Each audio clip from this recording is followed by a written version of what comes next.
ಎಲ್ರಿಗೂ ನಮಸ್ಕಾರ. ಮತ್ತೊಂದು ವಿಡಿಯೋಗೆ ತಮಗೆಲ್ಲ ಸ್ವಾಗತ ಸುಸ್ವಾಗತ.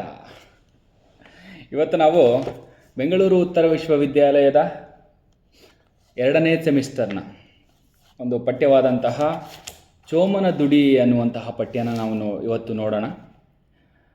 ಅದಕ್ಕಿಂತ ಮುಂಚೆ ಕವಿ ಪರಿಚಯನ ನಾವು ನೋಡೋದಾದರೆ ಡಾಕ್ಟರ್ ಕೆ ಶಿವರಾಮ ಕಾರಂತ ತುಂಬ ದೊಡ್ಡ ರೈಟರ್. ಅದರ ಜೊತೆಗೆ ನಮ್ಮ ಕನ್ನಡ ಸಾಹಿತ್ಯಕ್ಕೆ ಅಭೂತಪೂರ್ವಂತಹ ಕೊಡುಗೆನ ಕೊಟ್ಟಂತಹ ಒಬ್ಬ ಲೇಖಕ, ಜ್ಞಾನಪೀಠ ಪ್ರಶಸ್ತಿ ಪಡೆದಂತಹ ಒಬ್ಬ ಲೇಖಕ, ಪಂಪ ಪ್ರಶಸ್ತಿ ಪಡೆದಂತಹ ಲೇಖಕ, ಕೇಂದ್ರ ಸಾಹಿತ್ಯ ಅಕಾಡೆಮಿ ಪ್ರಶಸ್ತಿ ಪಡೆದಂತಹ ಲೇಖಕ. ಇವರ ಒಂದು ಪ್ರಮುಖವಾದಂತಹ ಕಾದಂಬರಿನ ನಾವು ನೋಡೋದಾದರೆ ಅಂದರೆ ಈ ಒಂದು ಜ್ಞಾನಪೀಠ ಪ್ರಶಸ್ತಿ ಸಿಕ್ಕಿದಂತಹ ಒಂದು ಕಾದಂಬರಿನ ನಾವು ನೋಡೋದಾದರೆ ಮೂಕಜ್ಜಿಯ ಕನಸುಗಳು ಅನ್ನುವಂತಹ ಕಾದಂಬರಿ ನಾವು ನೋಡ್ಬೋದು. ಅದ್ರ ಜೊತೆಗೆ ಇವರ ಒಂದು ಬೆಟ್ಟದ ಜೀವ ಆಗಿರ್ಬೋದು, ಮರಳಿ ಮಣ್ಣಿಗೆ ಅನ್ನುವಂಥದ್ದಾಗಿರ್ಬೋದು, ಇದೆಲ್ಲ ಕೂಡ ತುಂಬ ಫೇಮಸ್ ಆಗಿರುವಂತಹ ಒಂದು ಕಾದಂಬರಿಗಳು.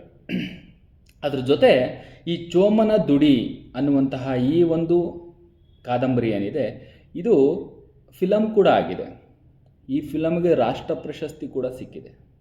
ಅಂತಹ ಅಭೂತಪೂರ್ವವಾದಂತಹ ಈ ಒಂದು ಲೇಖನನ ನಾವಿವತ್ತು ನೋಡೋಣ, ಕಾದಂಬರಿನ ನೋಡೋಣ. ಇನ್ನು ಕಥೆನ ಪ್ರಾರಂಭ ಮಾಡೋದಾದರೆ, ಚೋಮ ಅನ್ನುವಂತಹ ವ್ಯಕ್ತಿ ಇಲ್ಲಿ ಕಾಣಿಸ್ತಾನೆ, ಕಥೆಯ ಹೀರೋ.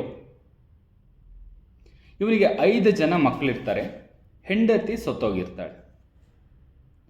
ಮೊದಲನೇವನು ಚೆನಿಯ, 2ನೇವನು ಗುರುವ, 3ನೇ ಹೆಣ್ಣು ಮಗಳು ಬೆಳ್ಳಿ, 4ನೇವನು ಕಾಳ, 5ನೇವನು ಮತ್ತು ಕೊನೆಯವನು ನೀಲ ಅನ್ನುವಂತಹ 5 ಜನ ಮಕ್ಕಳಿರ್ತಾರೆ. ತುಂಬ ಬಡ ಕುಟುಂಬ. ದಕ್ಷಿಣ ಕನ್ನಡ ಜಿಲ್ಲೆಯ ಒಂದು ಕುಟುಂಬ. ದಣಿಗಳ ಹತ್ರ, ಅಲ್ಲಿರುವಂತಹ ಒಬ್ಬ ಶ್ರೀಮಂತನ ಹತ್ರ ಕೆಲಸದ ಆಳಾಗಿ ಕೆಲಸಗಳನ್ನ ಮಾಡ್ತಾ ಇರ್ತಾರೆ. ಚೋಮನಿಗೆ ತುಂಬ ಒಂದು ಆಸೆ ಇರುತ್ತೆ, ತಾನು ವ್ಯವಸಾಯಗಾರನಾಗಬೇಕು, ಅಂದರೆ ತನ್ನದೇ ಆದಂತಹ ಒಂದು ಭೂಮಿ ಇರಬೇಕು, ಆ ಭೂಮಿನಲ್ಲಿ ವ್ಯವಸಾಯ ಮಾಡಬೇಕು ಅನ್ನುವಂಥ ಆಸೆ ಅವನಿಗಿರುತ್ತೆ. ಅದಕ್ಕೋಸ್ಕರ ದಣಿಗಳ ಹತ್ರ ಭೋಗ ಅನ್ನುವಂತಹ ದಣಿ, ಅವನ ಹೆಸರು ಭೋಗ, ಆ ಭೋಗ ಅನ್ನುವಂತಹ ದಣಿ ಹತ್ರ ಒಂದಿಷ್ಟು ಜಮೀನನ್ನು ಕೊಡಿ ಅಂತ ಕೇಳ್ತಾನೆ, ಅಂಗಲಾಚಿಸ್ತಾನೆ. ಆದರೆ ದಣಿಗಳಿಗೆ ಚೋಮನನ್ನು ಕಂಡ್ರೆ ಇಷ್ಟ ಇರುತ್ತೆ. ಚೋಮನಂತಹ ಕೆಳವರ್ಗದವರು ಜಮೀನನ್ನು ಹೊಂದಬಾರದು ಅನ್ನುವಂತಹ ಪದ್ಧತಿಯಿಂದ ಆ ದಣಿ ಆತನಿಗೆ ಜಮೀನನ್ನು ಕೊಡೋದಿಲ್ಲ. ಇದರಿಂದ ಚೋಮ ತುಂಬ ಬೇಸರಗೊಳಗಾಗ್ತಾನೆ. ಅದೇ ಸಮಯದಲ್ಲಿ ಚೋಮ ತನ್ನ ಹೆಂಡತಿ ಬದುಕಿದ್ದಾಗ ಕಾಫಿ ಎಸ್ಟೇಟ್ನಲ್ಲಿ ಕೆಲಸ ಮಾಡ್ತಾ ಇರ್ತಾನೆ. ಆ ಟೈಮ್ನಲ್ಲಿ ಅವನು ಮಾಡಿರುವಂತಹ ಸಾಲನ ತೀರಿಸಿರೋದಿಲ್ಲ. ಕಾಫಿ ಎಸ್ಟೇಟಿನ ಮ್ಯಾನೇಜರ್ ಇವನನ್ನು ಹುಡ್ಕೊಂಡು ಬರ್ತಾನೆ ತುಂಬ ವರ್ಷಗಳಾದ ಮೇಲೆ. ಹೇಳ್ತಾನೆ, ನಿನ್ನ ಒಂದು ಸಾಲ ತುಂಬ ಜಾಸ್ತಿ ಇದೆ, ಬಂದು ತೀರಿಸು. ಆದರೆ ಚೋಮನಿಗೆ ವಯಸ್ಸಾಗಿದೆ, ಹೋಗೋದಿಕ್ಕಾಗೋದಿಲ್ಲ.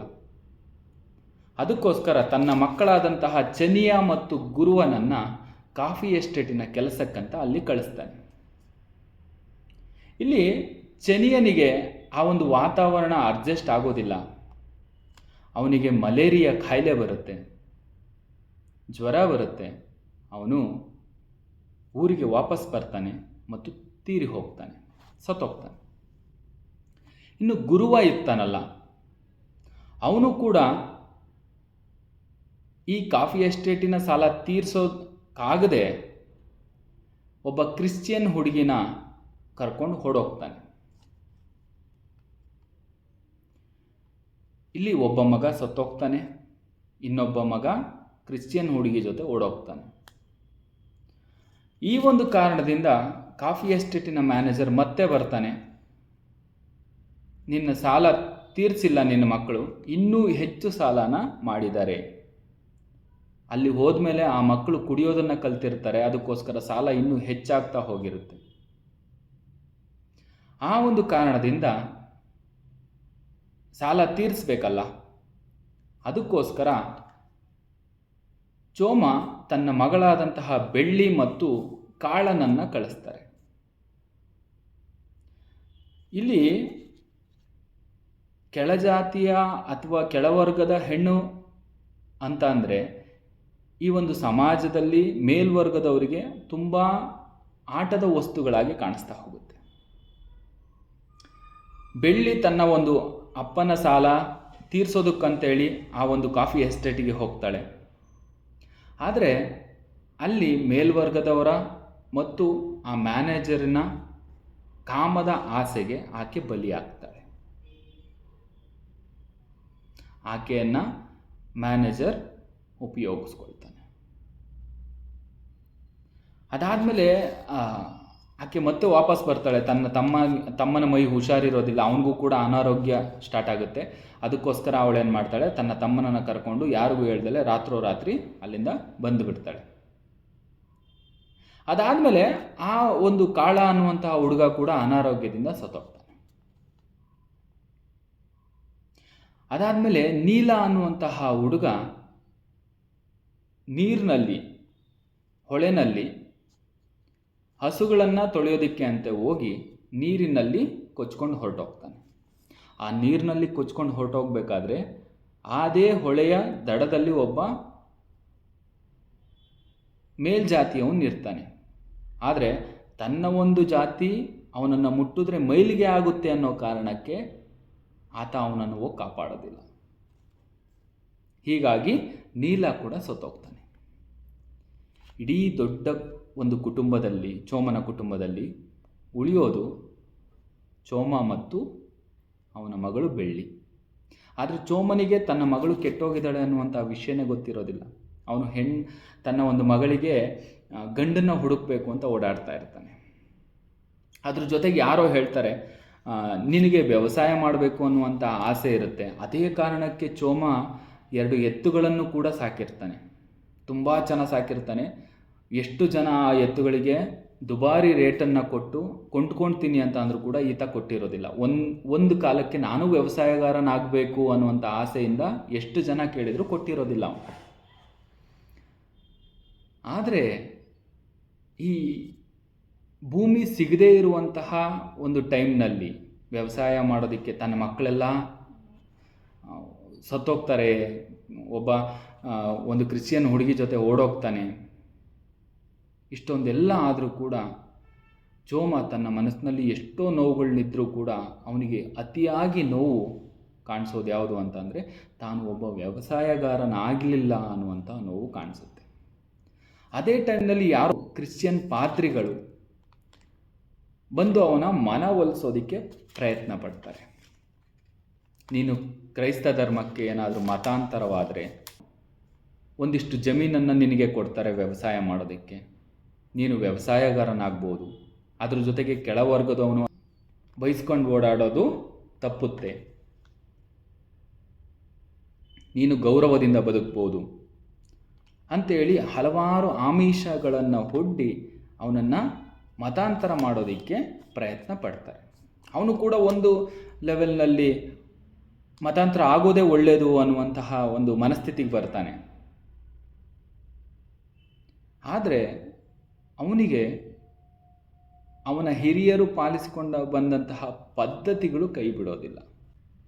ಅವನು ಇಷ್ಟು ದಿನ ಅಂದರೆ ನೀವು ನೋಡಿರ್ಬೋದು, ಕಾಂತಾರ ಮೂವಿನಲ್ಲೆಲ್ಲ ನೋಡಿರ್ತೀರ, ಪಂಜುರ್ಲಿ ದೈವ. ದಕ್ಷಿಣ ಕನ್ನಡ ಅಥವಾ ಕರಾವಳಿ ಪ್ರದೇಶದ ಜನರಿಗೆ ಇದು ತುಂಬ ಚೆನ್ನಾಗಿ ಗೊತ್ತಿರುತ್ತೆ. ಆ ಒಂದು ದೈವ ಇವನಿಗೆ ಪದೇ ಪದೇ ಪದೇ ಪದೇ ನೆನಪಿಗೆ ಬರ್ತಾ ಇರುತ್ತೆ. ನನ್ನನ್ನು ಬಿಟ್ಟು ಹೋಗ್ತೀಯಾ, ಇಷ್ಟು ದಿನ ನಾನು ನಿನ್ನನ್ನು ಕಾದಿದ್ದೀನಿ, ಈಗ ನನ್ನನ್ನು ತೊರೆದು ಬೇರೆ ಒಂದು ಧರ್ಮಕ್ಕೆ ಹೋಗ್ತೀಯಾ, ಈ ಥರ ಭ್ರಮೆಗಳೆಲ್ಲ ಅವನಿಗೆ ಉಂಟಾಗುತ್ತೆ. ಅವನು ಬೇರೆ ಧರ್ಮಕ್ಕೆ ಕನ್ವರ್ಟ್ ಆಗೋದಕ್ಕೆ ಅವನ ಕೈಲಿ ಆಗೋದೇ ಇಲ್ಲ. ಒಂದು ದಿನ ಹೊರಗಡೆ ಹೋದಂತಹ ಚೋಮ ಮನೆಗೆ ಬರ್ತಾನೆ. ಅವನ ಗುಡಿಸಲಿನ ಮುಂದೆ ಯಾರ್ದೋ ಚಪ್ಪಲಿ ಇರುತ್ತೆ. ಯಾರ್ದಿರ್ಬೋದು ಅಂತೇಳಿ ಚೋಮ ಅಲ್ಲಿ ನಿಂತ್ಕೊಳ್ತಾನೆ. ಆ ಗುಡಿಸಲಿನ ಒಳಗಡೆಯಿಂದ ತನ್ನ ಮಗಳು ಬೆಳ್ಳಿ ಮತ್ತು ಕಾಫಿ ಎಸ್ಟೇಟಿನ ಮ್ಯಾನೇಜರ್ ಇಬ್ಬರು ಕೂಡ ನಗುವಂತಹ ನಗು ಸೌಂಡು ಕೇಳಿಸುತ್ತೆ ಅವನಿಗೆ. ಚೋಮನಿಗೆ ಎದೆ ಒಡೆದಂಗಾಗುತ್ತೆ. ಚೋಮ ಅದೇ ದಿನ ತನ್ನ ಒಂದು ದುಡಿಯನ್ನು, ಅಂದರೆ ಈ ತಬಲದ ರೀತಿ ಬರುತ್ತೆ, ಬಟ್ ಊರಿನ ಕಡೆಗೆ ಈ ದೇವರುಗಳನ್ನು ಕುಣಿಸೋದಕ್ಕೆಲ್ಲ ಬಳಸ್ತಾರೆ ದುಡಿ. ಆ ದುಡಿಯನ್ನು ಜೋರಾಗಿ ಬಡ್ಕೊಂಡು ತನ್ನ ಒಂದು ಆವೇಶ, ಆ ಕೋಪಗಳನ್ನೆಲ್ಲ ಅದ್ರ ಮೇಲೆ ತೀರಿಸ್ಕೊಂಡು ಅವನೇನು ಮಾಡ್ತಾನೆ, ಸತ್ತೋಗ್ತಾನೆ. ಇಲ್ಲಿ ತಾನು ಕೊನೆಗೆ ನಂಬಿದಂತಹ ತನ್ನ ಮಗಳೂ ಕೂಡ ಈ ರೀತಿ ಕೆಟ್ಟ ಕೆಲಸನ ಮಾಡಿಬಿಟ್ಲಲ್ಲ ಅನ್ನುವಂತಹ ನೋವಿನಲ್ಲಿ ಆತ ತೀರೋಗ್ತಾನೆ. ಇಲ್ಲಿ ಚೋಮನಿಗೆ ಸ್ವಲ್ಪ ಕುಡಿಯುವಂತಹ ಅಭ್ಯಾಸ ಇರುತ್ತೆ. ಅವನಿಗೆ ಅತಿಯಾದ ಪ್ರೀತಿ ಯಾವುದು ಅಂತ ಅಂದರೆ ತನ್ನ ಒಂದು ದುಡಿ. ಅವನು ಸಾಯೋದಕ್ಕಿಂತ ಮುಂಚೆ ಕೂಡ ತಾನು ಸಾಕಿದಂತಹ ಎತ್ತುಗಳಿದ್ವಲ್ಲ, ಅವುಗಳ ಕಟ್ಟುಗಳನ್ನು ಬಿಚ್ಚಿ ಅವುಗಳ ಮೂಗುದಾರವನ್ನು ಕಿತ್ತು ಕಾಡಿನ ಕಡೆ ಓಡಿಸ್ತಾನೆ.